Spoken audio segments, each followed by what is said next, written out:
세상을 이기는 믿음, 이와 같은 제목으로 하나님의 말씀을 증거합니다. 제가 얼마 전에 그 카자흐스탄에서 수십 년간 선교사역을 하시던 목사님과 만나서 이야기를 나누던 중 그 대화 속에서 큰 은혜를 받았습니다. 지금 우리나라는 종교의 자유가 헌법에 보장되어져 있기 때문에 믿음 생활을 하는데 전혀 어려움이 없죠. 그런데 카자흐스탄이나 옛 소련 같은 경우에는 정부 자체에서 공산국가이기 때문에 이 종교를 인정하지 않았습니다. 유일하게 교회를 인정하는 방법은 한 가지가 있는데요. 성도 수가 그 당시엔 50명이었다고 지금 100명인데 공식적으로 성도 등록된 교인이 50명이면 나라에서 그 교회를 인정해서 예배 생활하고 신앙 생활을 하는데 큰 제재를 가하지 않는다고 합니다. 그런데 이제 교회에서 목사님이 성도들의 명단을 각출해서 정부에 제출하면 그냥 넘어가는 것이 아니라 그 KGB에서 일일이 성도들에게 전화를 한다고 합니다. 당신이 지금 그 교회 다니는 것이 맞는지. 근데 여러분 알다시피 공산주의 국가나 사회주의 국가에서 그 종교적인 핍박이 뻔한데 내가 그리스도임을 인정하고 고백하는 순간 정부나 나라에서 핍박을 당해야 되는 것을 감수해야 합니다. 그러니까 50명의 명단을 정부에 제출하게 되면 일일이 KGB가 다 전화를 하면 그 명단을 올렸던 사람들 중에 한 사람도 나는 교회 다니지 않습니다라고 말하는 사람이 없다라는 거죠. 어떤 핍박과 어려움이 와도 나는 예수 믿는 사람이고 그 교회의 성도라는 사실을 다 확신 가운데 고백을 하더라는 겁니다. 그래서 제가 그런 생각을 했습니다. 만약에 우리나라에 그런 종교적인 제재가 있고 행복한 우리 순복음교회 성도들이라면 내가 정부에 제출해서 이러한 성도가 우리 성도입니다라고 제출하면 또 나라에서 그런 일이 없겠죠. 국정원에서 전화가 왔을 때 우리 성도들은 어떻게 대답을 할까?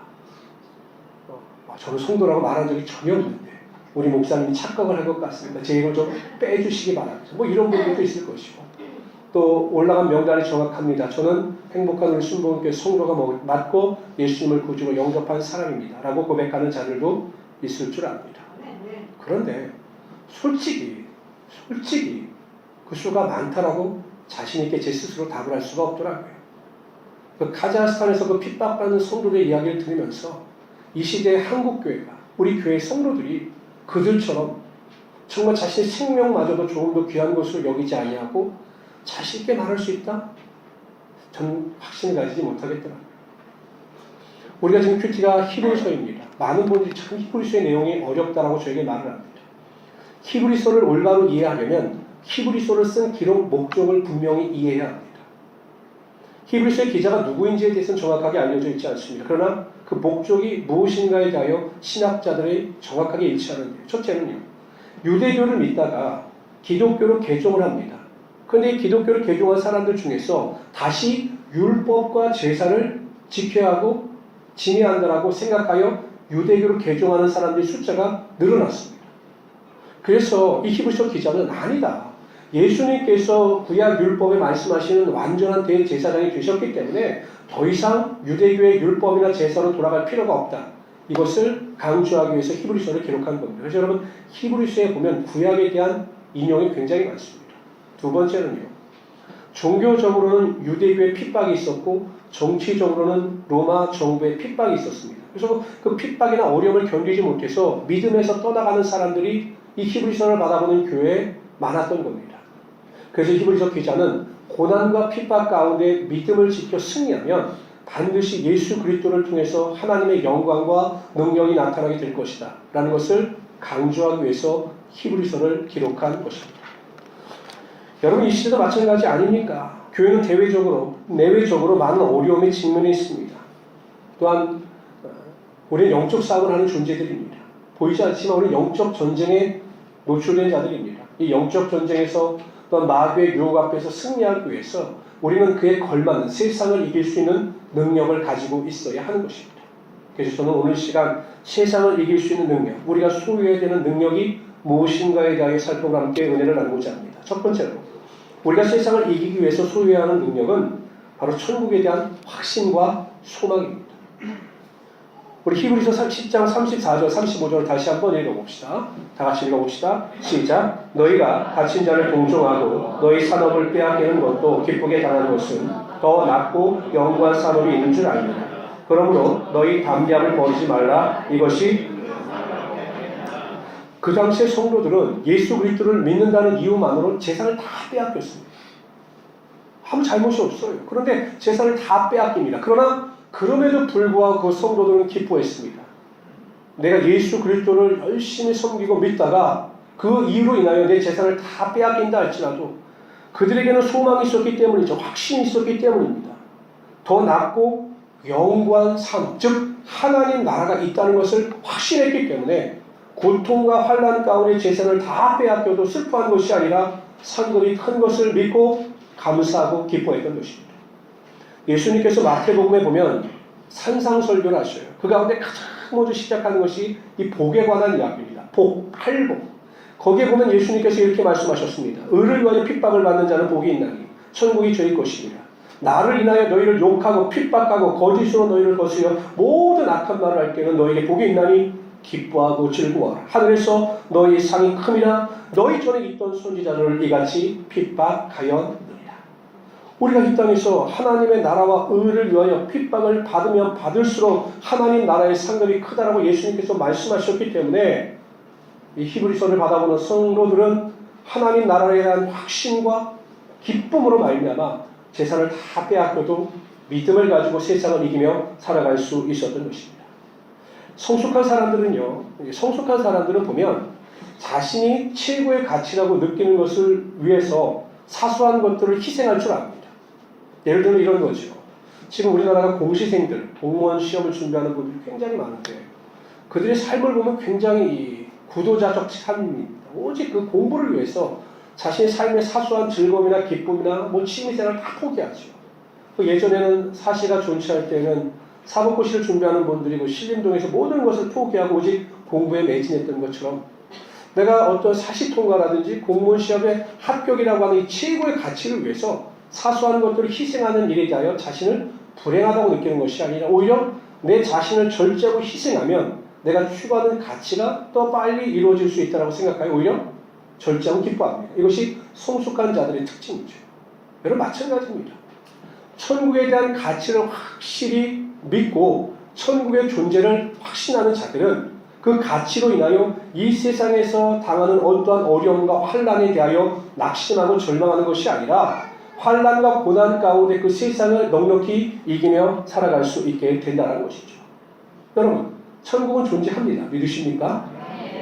아무리 다른 사람들이 천국은 없다, 천국은 실제하지 않는다 할지라도 천국은 확실히 존재합니다. 그리고 이러한 천국의 실제를 확신하는 자들의 삶에는 분명한 특징이 나타나게 되어 있습니다. 그러니까 천국에 대한 확신을 가지고 살아가는 자들은 일반적인 사람들과 전혀 다른 삶을 살아가게 됩니다. 첫째, 천국의 확신을 가지고 살아가는 사람들은 이 땅에서의 삶의 환경이나 조건에 상관없이 항상 그 마음 가운데 소망을 가지고 살아가게 되어 있습니다. 소망이 있어. 천국에 대한 소망이 있습니다. 사도 바울 같은 경우는 여러분 다메섹 도상에서 사도로 부르심을 받아요. 여러분 우리가 생각하는 일반적인 생각은 우리가 하나님을 위해서 살면 하나님께서 우리 축복해 주셔야 되는 건 아닙니까? 시험도 합격하고 직장에도 들어오고 이게 우리 일반적인 생각입니다. 그런데 사도 바울은 예수 때 부르심을 받아 사도로 세우심을 받아서 최선을 다해서 살았습니다. 그런데 사도 바울의 삶이 평탄했습니까? 아니에요. 죽을 고비도 여러 번 넘깁니다. 강도의 위협, 강의 위협, 40에 하나는 감화면을 5번 맞죠. 퇴장으로 맞죠. 돌에 맞아 죽을 고비도 넘기죠. 환난과 고난이 그의 삶에 끊이지 않았습니다.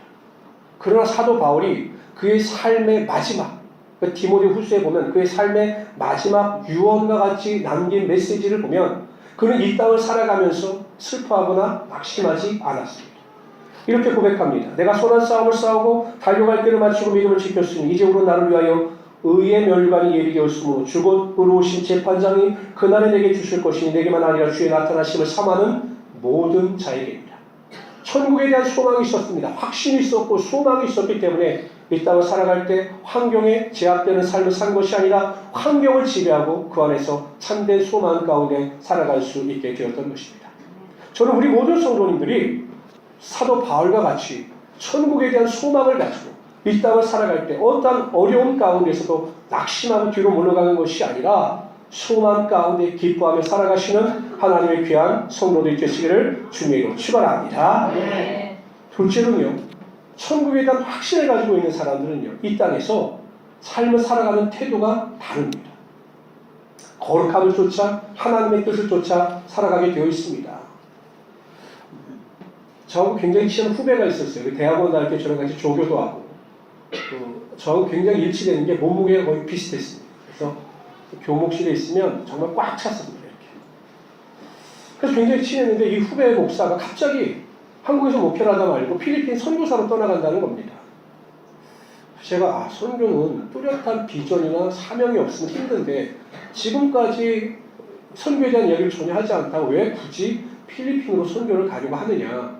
하나님께서 부르셔서 그렇게 결정을 했다라고 이야기를 해서 저도 같이 축복하고 필리핀으로 갔습니다. 근데 들리는 소문이나 그 후배 목사가 하는 말을 들어보면 이 선교와 거리가 먼 거예요. 주로 하는 일이 한국에서 필리핀에 어학연수 온 아이들의 홈스테이를 하고, 말 들어보니까 매일 골프 치러 다니고, 사는 지역도 알라방이라고 해서 마닐라에서 한국의 강남과 같은 곳에서 아주 부유롭게 사는 겁니다. 제가 솔직히 마음에 들지 않았어요. 그래서 저에게 몇 번 선교 후원을 요청은 제가 거부했습니다. 선교가 아니기 때문에. 그리고 또 우리 교회 와서 설교를 한번 해주면 좋겠다라고 제안을 제가 관계상에 안 세웠어요. 왜냐하면 선교가 아니기 때문에 그거. 근데 얼마 뒤에 연락이 왔는데, 그 아내한테 연락이 급히 왔는데 후배 목사가 뇌출혈로 쓰러졌다는 거예요. 근데 병원에서 가망이 없다고 하니 제발 목사님 기도해 주십시오라고 저에게 부탁이 왔습니다. 정말 가슴이 먹먹하죠, 여러분. 그때 40대 초반의 나이인데. 그래서 열심히 기도했습니다. 그런데 기적이 일어났어요. 죽었다고 다 생각하고 이제 끝이라고 생각하는데 다시 일어난 겁니다. 그런 단지 조건은 빨리 한국으로 들어가서 수술을 받아야 된다라고 해서 이게 어느 정도 몸이 정상으로 돌아올 때까지 한 달 동안 계속 기도하면서 우리가 한국에 무사히 들어올 수 있도록 기도했습니다. 그래서 한국에 들어왔어요. 그래서 서울의 분당병원에 갔는데 그 필리핀에서 찍은 CT를 딱 보여주니까 의사가 하는 말이 이 CT의 주인공은 죽은 사람이지 살아있는 사람이 아니다라는 거예요. 그래서 후배 목사에게 바로 나가라고 이야기했더니 의사가 모든 일정을 취소해버리고 그날 바로 수술에 들어가자고 해서 무사히 수술을 마쳤습니다. 서울대 분당병원에 기적이라고 난리가 났었죠. 그런데 나중에 제가 이 후배를 만나서 이야기를 했습니다. 근데 저는 솔직히 여러분 굉장히 이지적인 사람이라요. 이거 신비로운 천국 경험 저 이런 거 안 믿어요. 저는 그래서 천국 경험했다고 책을 다 안 읽어요. 아니 다 거짓말이기 때문에. 근데 이 친구가 저한테 이야기하기를 남의 형이 내가 하는 말을 믿지 않을 거라고 생각하지만 믿어야 돼 라고 하면서 이야기를 하는데 자신이 딱 뇌출혈로 쓰러져서 생명 위협 가운데 있을 때 자신의 몸이 육체에서 떠나가는 걸 경험했다는 거예요. 이렇게 위해서 자신의 영혼이 자신이 쓰러진 육체를 보고 있다는 거죠. 그리고 이제 그 뒤에 시간은 기억이 안 나는데 자기의 경험으로는 천국을 갔다고 왔다는 거예요. 근데 하나님께서 자신이 교만할까봐 천국에서 본 거나 들은 것을 전혀 기억나지 않게 하시더라는 거죠. 그리고 마지막에 어떻게 깨어났냐면 그 영혼이 육체에서 빠져나갔을 때와 똑같이 자기가 그 집은 청중에서 육체를 이렇게 바라보고 있다가 그 육체로 들어가는 순간 자신이 살아났다는 거예요. 제가 이걸 믿어야 되나 말아야 되나 고민을 하다가 이 친구가 그런 말을 저에게 할 사람도 아니고 제가 이 친구가 경험한 것을 어떻게 확신했냐면 그리고 나서 그의 삶이 완전히 바뀌었습니다. 그 천국 경험, 죽음의 경험을 한번 하고 나더니 어영부영 사역하고 목회자로서의 올바른 길을 걸어가지 않던 그가 생명을 다하여 주님만을 위하여 살아가기 시작했다는 거예요. 천국에 대한 확신, 천국에 대한 소망이 있으니까 삶을 살아가는 태도가 바뀌고 방식이 바뀌고 살아가는 길이 바뀌더라는 거죠. 그래서 제가 그 후배를 확신했고 지금 오면 밥도 사주고 잘 대접을 해줍니다. 여러분 손으로 태양을 가리고 자신의 눈에 태양이 보이지 않는다고 해서 태양이 존재하지 않는 것은 아니에요. 그렇잖아요. 이렇게 손으로 태양을 가리면 태양이 안 보여요. 그러면 그렇다고 해서 태양은 없다라고 말하면 어리석은 사람이죠. 자신이 천국을 믿지 못하고 천국이 보이지 않는다고 해서 천국은 없다라고 말하는 사람은 태양을 가리고 태양이 없다라고 말하는 사람과 똑같다라는 것입니다. 성경 말씀을 통해서 누누이 하나님께서 우리에게 강조하시는 것은 천국은 반드시 존재하고 오직 예수 그리스도를 구주로 받아들인 자들만이 들어갈 수 있는 곳이다라고 말씀하고 있습니다. 그리고 천국에 대한 소망과 확신이 있는 사람은 그 천국을 기대하면서 살아간다라고 말씀하고 있는 것입니다. 그래서 여러분, 천국을 위해서 사도 바울이 결국 천국에 대한 소망 때문에 모든 것을 포기한 것 아니겠습니까? 저는 우리 모든 성도님들이 천국에 대한 소망, 확신을 가지고 세상을 넉넉히 이기며 살아가시는 하나님의 귀한 성도들이 되시기를 주님으로 축원합니다. 두 번째로요, 우리가 세상을 이기기 위해서는요, 소유해야 되는 능력은 인내입니다. 인내. 우리 36절 다 같이 한번 읽어볼까요? 36절 다 같이 읽습니다. 시작. 너희가 하나님의 뜻을 행한 후에 약속하신 것을 받기 위함이라. 이솝우화에 나오는 재미있는 이야기를 제가 하나 해드리겠습니다. 뭐 여러분들 중에 아실 분들도 있겠지만 어느 노 부부가 닭이 한 마리 있었습니다. 닭. 근데 이 닭이 달걀을 낳는데 그냥 달걀을 낳는 것이 아니라 어떤 달걀을 낳습니까, 여러분? 황금 달걀을 낳는 거예요. 얼마나 좋습니까? 달걀을 뽑기하고 나면 이게 황금 달걀인 거예요. 그래서 그 달걀을 팔아서 부자가 되었습니다.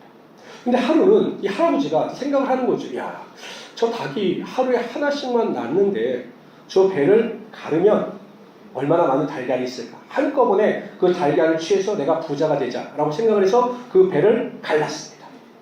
어떻게 됐을까요? 달걀이 하나도 없고 닭만 희생시켜서 모든 것을 잃어버렸습니다.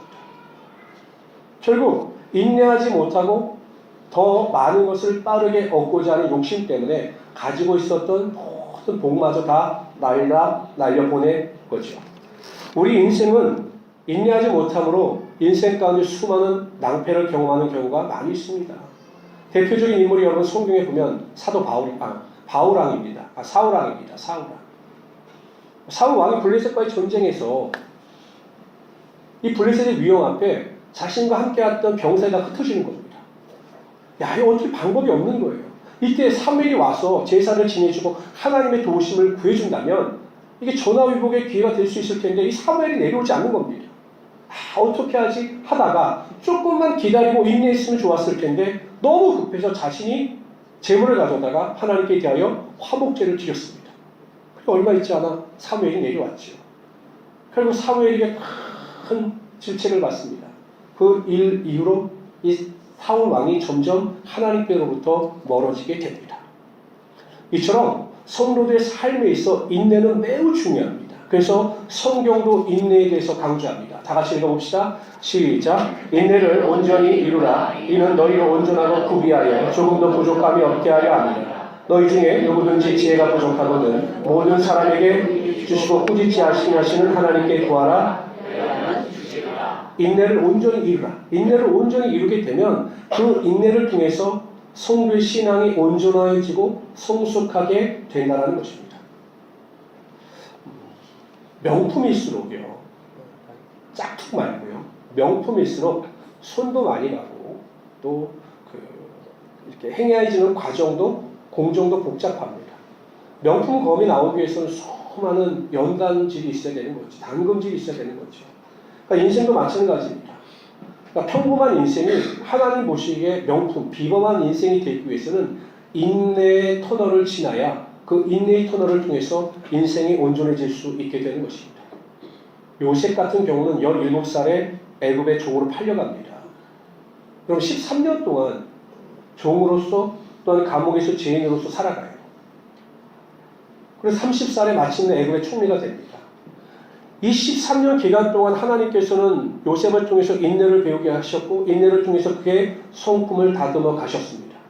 여러분 말이 30세지 30세면 우리 청년들 중에 30살이 누가 있죠 여기요? 희선자매님이 30살이에요? 그래요? 그러니까 언제 나이를 많이 드셨네요? 그래요? 희선자매 정도 나이에 애굽의 총리가 된 거죠.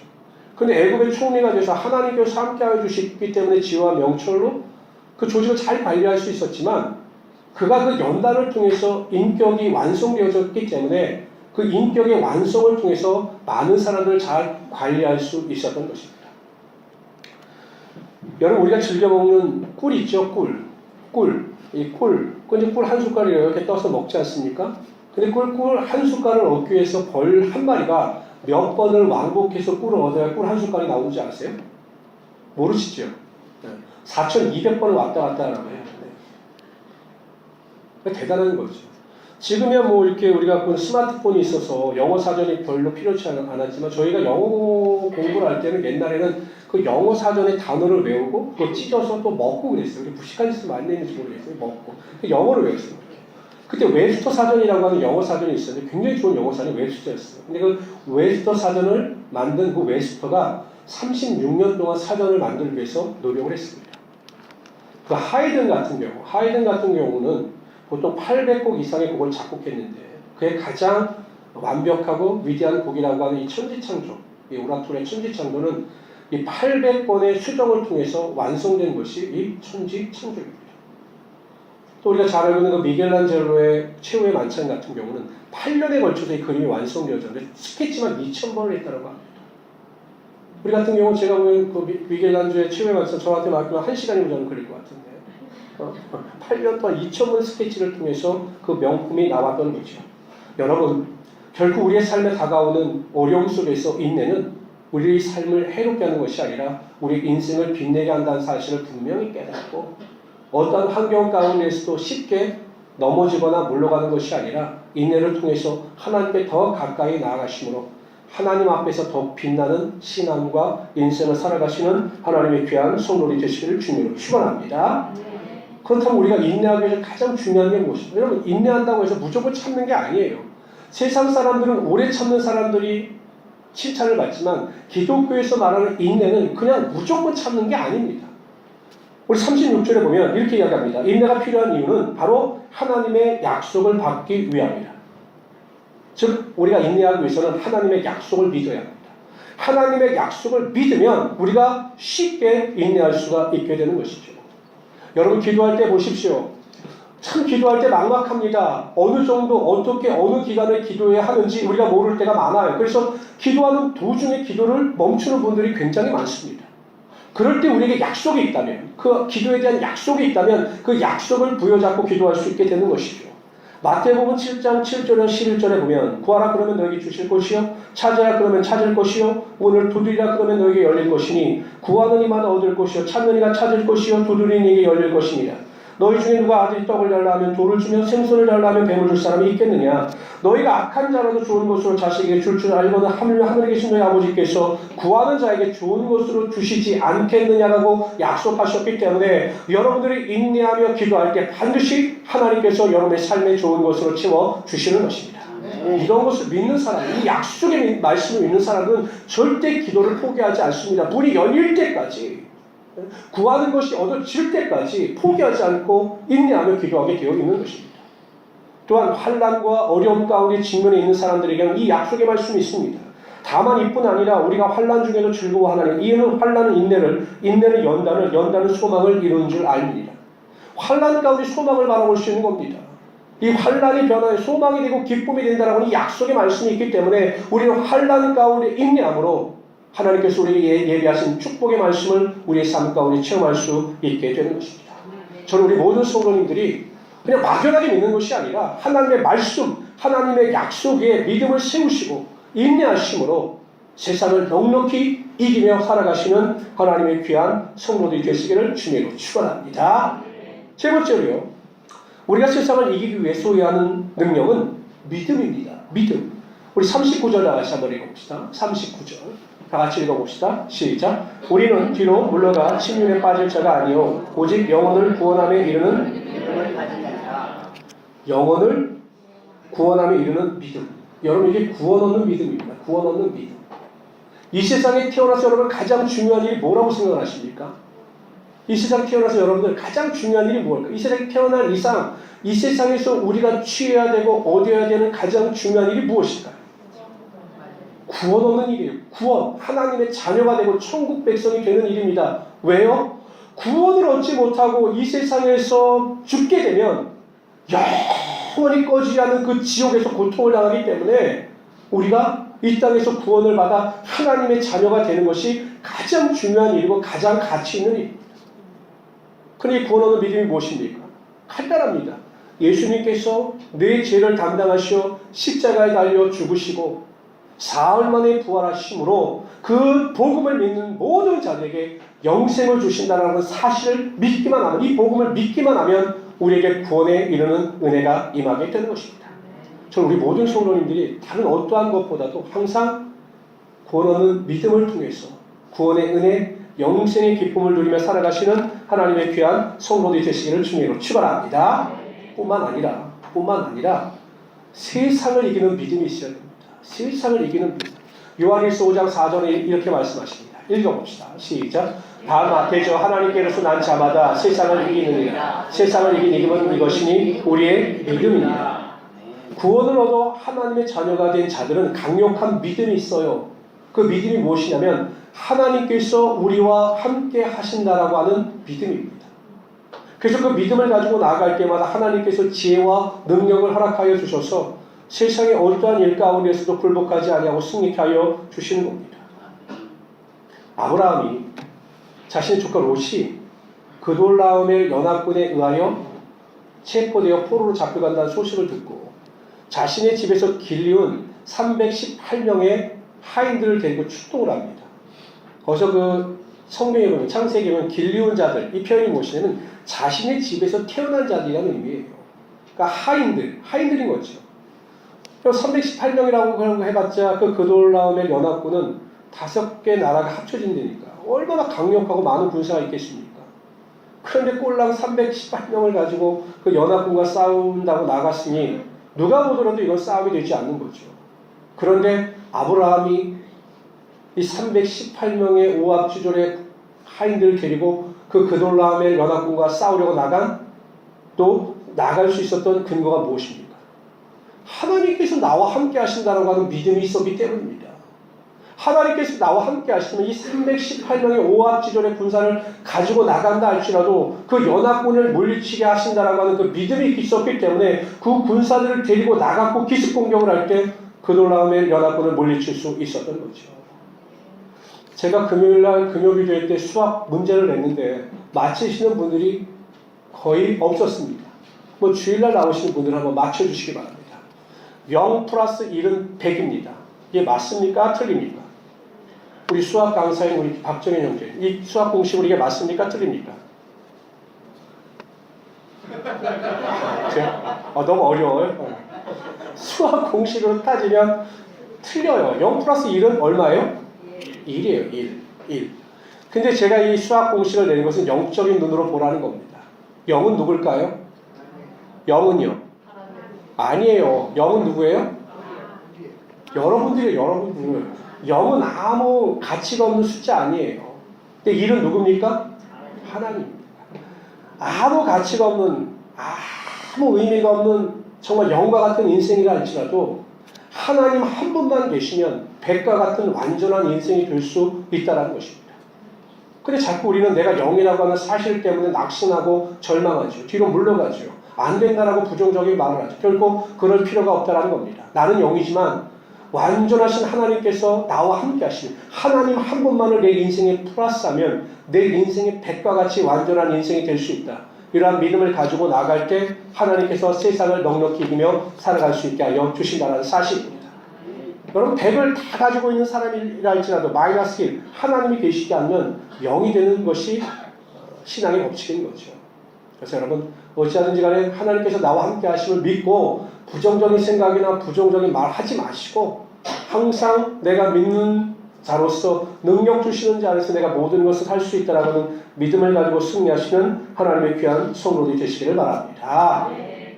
전쟁에서 군사학자들이 조사를 해보니까요. 전쟁에서 적군을 완벽하게 제압하기 위해서는 군사력이 5배 이상은 되어야 한다고 합니다.